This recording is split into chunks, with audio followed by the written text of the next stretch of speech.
खुशी मना ले, छोटा बड़ा केक मंगा ले। संगम में मिलता है बढ़िया केक, संगम में मिलता है बढ़िया केक। रायपुर की धर्म संसद में गांधी पर टिप्पणी के बाद अभी बवाल थमा भी नहीं था कि संत कालीचरण ने एक वीडियो जारी कर दिया। इसमें उन्होंने न केवल अपनी बात को सही ठहराया बल्कि गांधी को देश से विश्वासघात करने वाला बताया। कालीचरण महाराज यहीं नहीं रुके, उन्होंने यहाँ तक कहा कि गांधी महात्मा नहीं है, असली महात्मा तो नाथूराम गोडसे हैं। उन्होंने दे दी हमें आजादी, बिना खड़क बिना ढाल गीत लिखने वाले को 100 जूते मारने की भी बात कह दी। सुने और क्या कहा कालीचरण महाराज ने। ओम काली। सभी हिंदू धर्म प्रेमी भाइयों बहनों को मेरा हृदयपूर्वक ओम काली। गांधी के मामले में अपशब्द बोलने के लिए मुझ पर FIR दर्ज हुई, मुझे उसका कोई पश्चाताप नहीं है। गांधी ने किया क्या है हिंदुओं के लिए? विश्वासघात किया है देश का।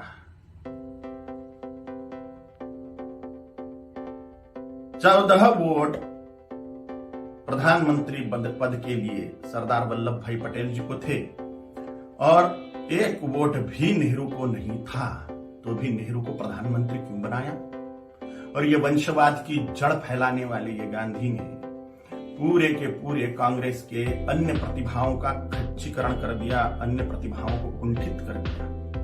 एक वंश गांधी नेहरू वंश का ही बोलबाला करने लग गए। सरदार वल्लभ भाई पटेल के हाथ में अगर तब प्रधानमंत्री पद गया होता था तो भारत अभी सोने की चिड़िया बनता था, भारत अभी जगत गुरु होता था, भारत अभी चक्रवर्ती सम्राट होता था, अमेरिका से भी बड़ी पावर भारत बन जाता था। ये महान विश्वासघात भारत की जनता के साथ में गांधी ने किया, इसलिए मेरे हृदय में तिरस्कार है गांधी के प्रति।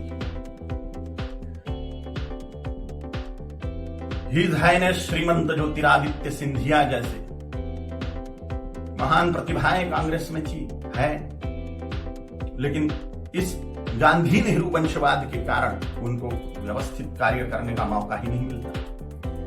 इस वंशवाद के जनक गांधी हैं, इसलिए गांधी नेहरू खानदान के वंशवाद के जनक हैं, राष्ट्र के जनक नहीं, इसलिए राष्ट्रपिता नहीं है। मैं नहीं मानता, कोई माने उनकी इच्छा। दे दी हमें आजादी, बिना खड़क बिना ढाल, साबरमती के संत ने कर दिया कमाल। ये गाना लिखने वाले को 100 जूते मारने चाहिए। भगत सिंह, सुखदेव, राजगुरु, चंद्रशेखर आजाद, सुभाष चंद्र बोस, इन लोगों ने जो त्याग बलिदान किए, फांसी पर लटक गए ये लोग, इन्होंने कुछ नहीं किया देश की आजादी के लिए, ऐसा इनका बोलना है ये गाना रचने वाले का। इतने सारे महान क्रांतिकारी, स्वतंत्रता सेनानी जिनको फांसी दी गई, उसमें 80% सिख लोग हैं,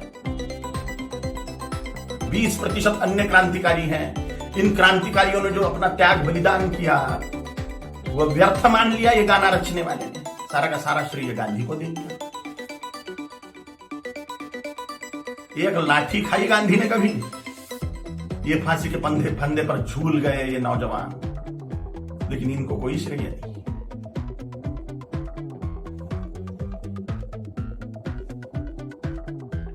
सुखदेव, राजगुरु, भगत सिंह जी की फांसी गांधी रुकवा सकते थे, लेकिन नहीं रुकवाई जानबूझ के, इसलिए तिरस्कार करता हूं मैं गांधी का।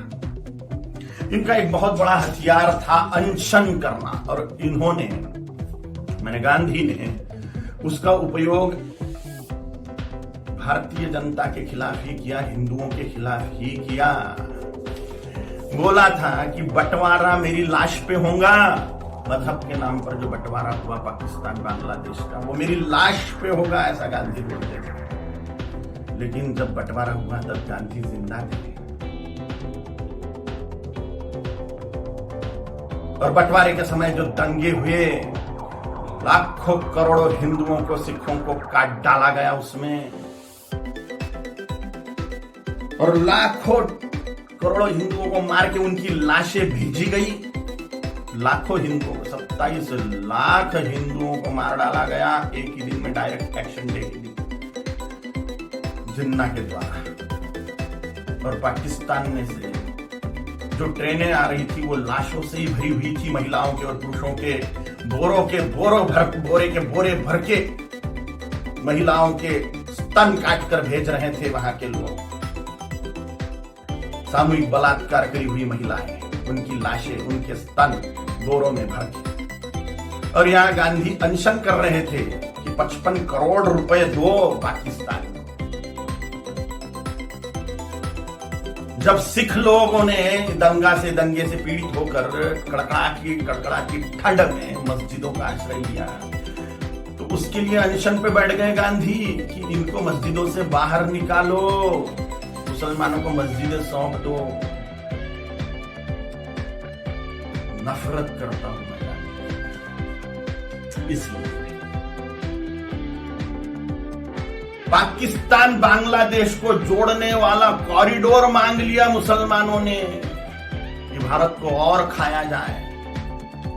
गजवाए हिंद के तहत भारत को मुसलमान बना दिया जाए, तो पाकिस्तान और बांग्लादेश को जोड़ने वाला कॉरिडोर, हजारों वर्ग किलोमीटर का कॉरिडोर, इसके लिए गांधी अनशन पे बैठने वाले थे। के शासन को वो दे देना पड़ता था और भारत फिर से बढ़ जाता था। स्वतंत्र वीर सावरकर जी ने गांधी के सामने जातीयवाद तोड़ने की बात कही कि वर्णवाद, ब्राह्मण क्षत्रिय वैश्य शूद्र यह वर्णवाद और हजारों जातियों में बटा हुआ जातीयवाद, इसको तोड़ दो और हिंदुत्व की धर्म ध्वजा के नीचे सारे हिंदुओं को एक कर दो। तो गांधी ने इसके लिए ये बात नहीं मानी, ये मांग पूरी करने के लिए अनशन पे नहीं बैठे। उन्होंने कहा जैसा है वैसा रहने दो।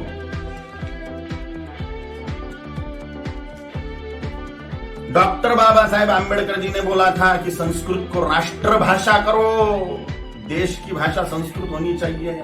तो डॉक्टर बाबा साहेब आंबेडकर की बात को संसद में मनवाने के लिए अनशन पे नहीं बैठे।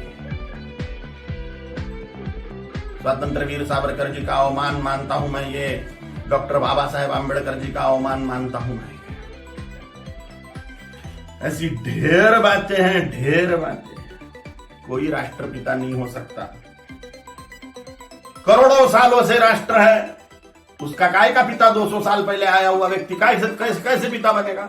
अगर पिता बनाना ही है, राष्ट्र का अनिवार्य है, तो छत्रपति शिवाजी महाराज को बनाना चाहिए, गुरु गोविंद सिंह जी महाराज को बनाना चाहिए, राणा प्रताप जी महाराज को बनाना चाहिए, आचार्य चाणक्य जी को बनाना चाहिए।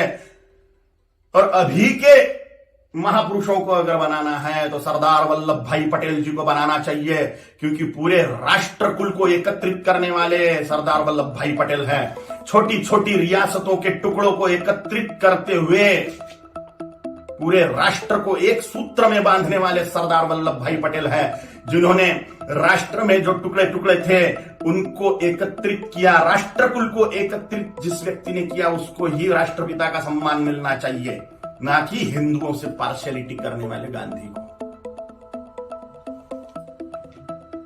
अगर वो कॉरिडोर मिल जाता था पाकिस्तान बांग्लादेश को, तो हिंदुस्तान कब का मुसलमान बन चुका होता था।